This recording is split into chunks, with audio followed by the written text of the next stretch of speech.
அண்மை செய்தி சென்னையில் ஆசிரியர்கள் தர்ணா போராட்டத்தில் ஈடுபட்டிருக்கிறார்கள். சென்னை நுங்கம்பாக்கத்தில் கல்வித்துறை அலுவலகம் முன் பகுதி நேர ஆசிரியர்கள் போராட்டத்தில் ஈடுபட்டிருக்கிறார்கள். அண்மை செய்தியாக பார்க்கிறோம்.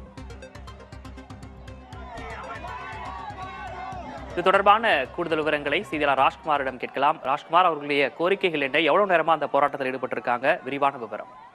விக்னேஷ், தமிழகம் முழுவதும் பகுதி நேரமாக பணியாற்றி வரக்கூடிய ஆசிரியர்கள் சென்னை நுங்கம்பாக்கத்தில் இருக்கக்கூடிய பள்ளி கல்வி இயக்குனர் அலுவலகத்தை முற்றுகையிட்டு போராட்டத்தில் நடத்தி வருகிறார்கள். ஏற்கனவே 7 நாட்களுக்கு முன்னதாகவே தொடங்கிய போராட்டம் இன்றும் தொடர்ந்து நடைபெற்று வருகிறது.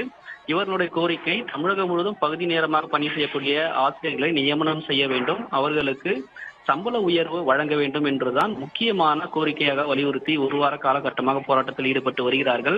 2016 சட்டமன்ற தேர்தல், அதனைத் தொடர்ந்து 2021 சட்டமன்ற தேர்தலின் போதும் தேர்தல் வாக்குறுதியாக திமுக கொடுத்தது.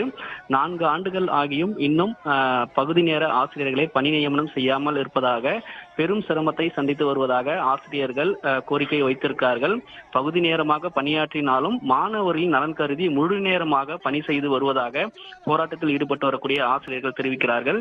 எனவே தமிழக அரசும் பள்ளி கல்வித்துறை அமைச்சர் அதிகாரிகள் காலம் தாழ்த்தாமல் உடனடியாக இவர்களுடைய கோரிக்கையை நிறைவேற்றுவதற்கான நடவடிக்கை எடுக்க வேண்டும் என்று வலியுறுத்தி போராட்டத்தில் ஈடுபட்டு வருகிறார்கள். கிட்டத்தட்ட 300க்கும் மேற்பட்ட ஆசிரியர்கள் போராட்டத்தில் ஈடுபட்டு வரக்கூடிய நிலையில் சாலை மறியல் போராட்டமாக நடைபெற்றது.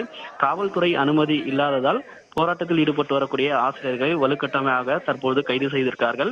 இதனால் டிபிஐ வளாகத்தில் கூடுதலான பாதுகாப்பு போடப்பட்டிருக்கிறது.